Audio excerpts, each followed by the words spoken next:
Hello friends, आज पढ़ेंगे हम क्लास 12th। टॉपिक है हमारा ऑब्व्यू, जिसमें हम डिस्कस करेंगे एक इम्पोर्टेंट डिफिनीशन जो है अदिश का मैट्रिक्स में गुणनफल। क्या है डिफिनीशन? अदिश का ऑब्व्यू से गुणनफल किस प्रकार से करते हैं, वाक्य पहले डिफिनीशन समझते हैं, इसके बाद एग्जाम्पल समझेंगे। क्लियर? तो स्टार्ट करते हैं। डिफिनीशन क्या कहती है? कहती है किसी अदिश के तथा ऑब्व्यू ए इज इक्वल टू ए आई जे। हमने पहले पढ़ चुके हैं कि ये क्या होता है हमारा ए इक्वल टू ए आई जे हमारी एक मैट्रिक्स होती है। के गुणन को के ए से प्रदर्शित करते हैं। किससे प्रदर्शित करते हैं? के ए से। जो अदिश के से ए के प्रत्येक तत्व को गुणा करने से प्राप्त होता है। यहाँ इंपॉर्टेंट बात यह है कि प्रत्येक तत्व को गुणा करने से प्राप्त होता है। क्लियर? अब इसमें यदि हमारी कोई अदिश के है और मैट्रिक्स ए से गुणा करेंगे तो जो हमारा मल्टीप्लाई होगा वो सभी में होगा, मतलब ए आई जे। ए आई जे का मतलब यहां से ये है कि जो हमारे एलिमेंट को प्रदर्शित करता है। क्या करता है? एलिमेंट। ए आई जे का मतलब होता है कि यदि आई की वैल्यू और जे की वैल्यू बढ़ाते चले जाएंगे तो हमारी क्या हो जाएंगे? सभी एलिमेंट पता चल जाएंगे हमें। तो ये क्या होगा? इसका मतलब ये हुआ कि सभी तत्वों से गुणा करेंगे। किसका? के क्या है? अदिश का। ठीक, तो एक एग्जांपल से समझते हैं आपको। एग्जांपल क्या है?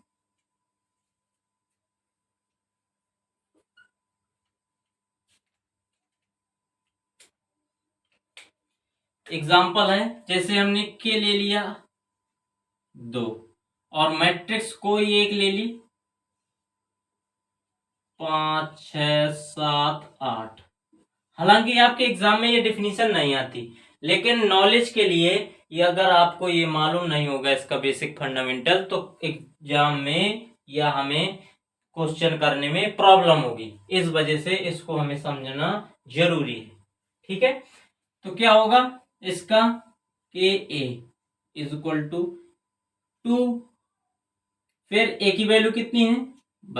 अभी है हमारी 5 6 7 और 8। इसका जब मल्टीप्लाई कराएंगे तो क्या हो जाएगा हमारा? 5 दूना 10, 6 दूना 12, 7 दूना 14 और 8 दूना 16। इसका मतलब ये हुआ कि जो हमारा 2 था, 2 क्या था? अदिश था। इसका मल्टीप्लाई या गुणा सभी तत्वों में होगा। किसके सभी तत्वों में? मैट्रिक्स के सभी तत्वों में। ठीक, ये हमारा क्या हो गया? के ए का मान निकल आया। ठीक है, तो इसी प्रकार से हम किसी भी ऑब्व्यू में अदिश का गुणनफल करते हैं। एग्जाम्पल एक था, एग्जाम्पल दूसरा भी समझते हैं। जैसे के की वैल्यू हमारी आ गई 1/2। क्लियर? अब ए की वैल्यू है हमारी 3 6 2 1/4। ये हो गई। तो क्या करेंगे? 1/2 का सभी में गुणन करेंगे। के ए जब निकालेंगे हम तो कितना हो जाएगा? 1/2 3 6 2 1/4। जब इसका मल्टीप्लाई करेंगे तो सभी में मल्टीप्लाई करेंगे तो यहाँ कितना हो जाएगा? 3/2। फिर यहाँ से कितना हो जाएगा? 3। फिर यहाँ से 1। फिर इसमें जब मल्टीप्लाई करेंगे 1/, कितना हो जाएगा? 8। क्लियर? तो के ए की वैल्यू कितनी आ गई? ये। तो इस डिफिनीशन में हमें इतना ही समझना था। उसके बाद अगली डिफिनीशन पढ़ते हैं, ऑब्व्यूहों का गुणनफल। ऑब्व्यूहों का गुणनफल किस प्रकार से करते हैं? तो पहले डिफिनीशन पढ़ते हैं, इसके बाद उसका एग्जाम्पल समझेंगे। ठीक, क्या कह रहा है? यदि ए तथा बी दो ऑब्व्यू हों, ऑब्व्यू ए और ऑब्व्यू बी दो प्रकार के दो हों, क्या हों? दो हों, तो इनका गुणनफल ए बी तभी संभव है। कब संभव है? वो आगे पढ़ते हैं। जब ए में स्तंभों की संख्या बी में पंक्तियों की संख्या के बराबर हो। तो ए में क्या है? ए कोई मैट्रिक्स है। ठीक है, समझा रहा हूं आपको। जिसमें क्या रहा है? स्तंभों की संख्या। फिर बी मैट्रिक्स है, मैट्रिक्स बी, इसमें कह रहा है पंक्तियों की संख्या, पंक्तियों की संख्या दोनों क्या हो, इक्वल हो, क्या हो, इक्वल हो। तो किस प्रकार से मैट्रिक्स बनाएंगे, एग्जाम्पल देखते हैं। हमने डिफिनीशन पढ़कर ये समझा, ठीक है। अब मैट्रिक्स हमने एक कंसीडर की या मानी 2x2 की, हमने एक ठो मैट्रिक्स ले ली, ठीक है। इसमें अभी हम तत्व नहीं भर रहे हैं, क्या नहीं भर रहे हैं, तत्व नहीं भर रहे हैं, केवल अभी समझ रहे हैं, ठीक है। दूसरी मैट्रिक्स हमने मानी बी, बी इक्वल टू ले लिया हमने 3x2। तो इन दोनों का मल्टीप्लाई संभव होगा या नहीं होगा, हम ये समझेंगे, ठीक है। तो हमारी जो डिफिनीशन थी क्या कह रही थी, कह रही थी जो मैट्रिक्स ए हो उसमें स्तंभों की संख्या, सबसे पहले मैट्रिक्स ए में क्या होता है, इसमें पंक्ति होता है और फिर ये स्तंभ होता है, इसी प्रकार इसमें ये पंक्ति होता है और फिर स्तंभ। ये हमने सभी डिस्कस किया है, आपने यदि अभी तक पुराने वीडियो नहीं देखे तो जाकर देखें, इसके बाद इस वीडियो पर आए तो आपको ज्यादा बेहतर समझ में आएगा, ठीक है। अब देखते हैं, कह रहा स्तंभों की संख्या, किसमें स्तंभों की संख्या, ए में। तो ए में स्तंभों की संख्या कितनी है, 2 है, कितनी है, 2 है, ठीक है। और बी में पंक्तियों की संख्या कितनी है, 3 है। किसकी संख्या, पंक्तियों की संख्या। दोनों क्या होनी चाहिए, बराबर होनी चाहिए। तो क्या बराबर है अपनी, नहीं है बराबर, क्या नहीं है, बराबर नहीं है। तो इनका मल्टीप्लाई संभव है या इन दोनों मैट्रिक्स का गुणा संभव है, नहीं। क्यों, क्योंकि दोनों में से ये कंडीशन क्या है, स्तंभों की संख्या ए में और पंक्तियों की संख्या बी में दोनों इक्वल नहीं आ रही हैं, इस कारण से इन मैट्रिक्स का मल्टीप्लाई या गुणा संभव नहीं है। क्लियर। अब जैसे अगला एग्जांपल लें, एग्जाम्पल 2 लें, क्या लें, एग्जाम्पल 2, उसमें ले लें ए इज इक्वल टू, मैट्रिक्स ले लें हम 2x2, ठीक है। इसमें अभी तत्व नहीं भर रहे हैं, केवल समझा रहे हैं। फिर बी मैट्रिक्स ले ली, वो भी ले ली हमने 2x3, क्या ले ली हमने, 2x3।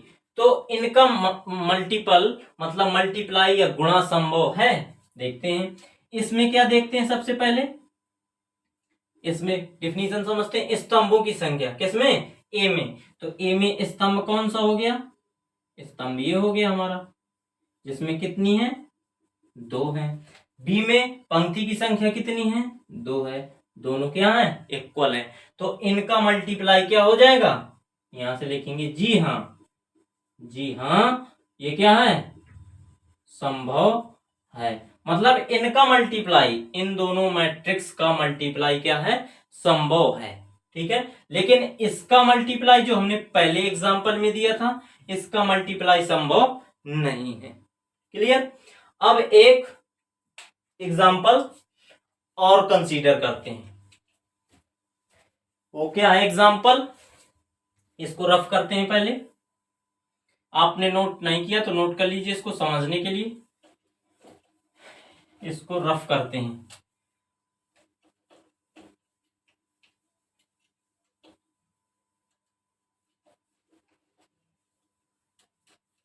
अब एग्जाम्पल लिखते हैं, ठीक है। अभी तक हमने समझा, आप लोगों को मैंने समझाया, उम्मीद है आपको समझ में आया होगा। अब एक एग्जाम्पल लेकर करते हैं। यहां से a इज इक्वल टू ले लें 1 1 2 0, ठीक। और b इज इक्वल टू कितना ले लें, 1 1 0 0, ठीक है। तो हमारा इसमें क्या निर्भर करता है, आप विभुओं का गुणनफल क्या निर्भर करता है कि हमें सबसे पहले कोटि देखना पड़ता है। किसकी? मैट्रिक्स या आव्यूह जो दी गई हो उनकी क्या देखते हैं? कोटियां। तो इसमें कोटि क्या है? इस आव्यूह की 2x2 और इसकी भी 2x2 है। इसका क्या देखते हैं? स्तंभ। और इसकी क्या देखते हैं? पंक्ति। क्या दोनों इक्वल हैं? बिल्कुल इक्वल है। तो इनका मल्टीप्लाई संभव हो जाएगा? जी हाँ, संभव हो जाएगा। तो क्या हो जाएगा? 1 1 2 0, फिर 1 1 0 0, ये हो गया। अब इसका मल्टीप्लाई किस प्रकार से करते हैं? ऐसे तीर लगाएं अपने समझने के लिए, ताकि हमारा गड़बड़ ना हो। आपको अभी सीखना है, ठीक है? क्या करना है आपको? अभी सीखना है मल्टीप्लाई। तो क्या करेंगे? इस वाले पहले एलिमेंट का गुणा इससे करेंगे, फिर इसका दूसरे का गुणा इससे करके यहां ऐड करेंगे। तो किस प्रकार? 1 इंटू 1 प्लस 1 इंटू 0। फिर इसी प्रकार इसका करेंगे 2 इंटू 1 प्लस 0 इंटू 0। फिर यहां से इसी प्रकार 1 इंटू 1 प्लस 1 इंटू 0, फिर 2 इंटू 1 प्लस 0 इंटू 0। क्लियर? अब इनको जब ऐड करके लिखेंगे तो किस प्रकार से हो जाएगा? 1 1 1 और इंटू 0 तो कितना हो जाएगा? 1। फिर यहां से ये भी 1, फिर यहां से ये 2, फिर यहां से ये 2। ये क्या हो गया हमारा? मल्टीप्लाई। किसका? मैट्रिक्स का। ए बी बराबर। ठीक, तो हमने ए बी का इसका क्या संभव हो गया? मल्टीप्लाई। अगर यहां हमारा कितना हो जाता? 3, किसकी जगह? पंक्ति की जगह यहां 3 हो जाता और यहां 2 होता, तो मल्टीप्लाई संभव नहीं होता। क्लियर? तो हमने जो डिफिनीशन पढ़ी उसका मतलब यही समझा। ठीक, तो क्या डिपेंड करता है इसमें? हमें कोटि सबसे पहले देखनी है। जब भी किसी दो मैट्रिक्स का मल्टीप्लाई करना है तो उसकी क्या देखनी है? सबसे पहले कोटि। पहले वाले का देखना है क्या? स्तंभ। और दूसरे वाले की देखना है पंक्ति। यदि दोनों बराबर हैं तो क्या हो जाएगा? हमारा मल्टीप्लाई या गुणा संभव हो जाएगा। अगर बराबर नहीं है तो मल्टीप्लाई या गुणा संभव नहीं होगा। क्लियर? सो फ्रेंड्स, उम्मीद है आपको लेक्चर समझ में आया होगा। अगर लेक्चर समझ में आया तो शेयर कर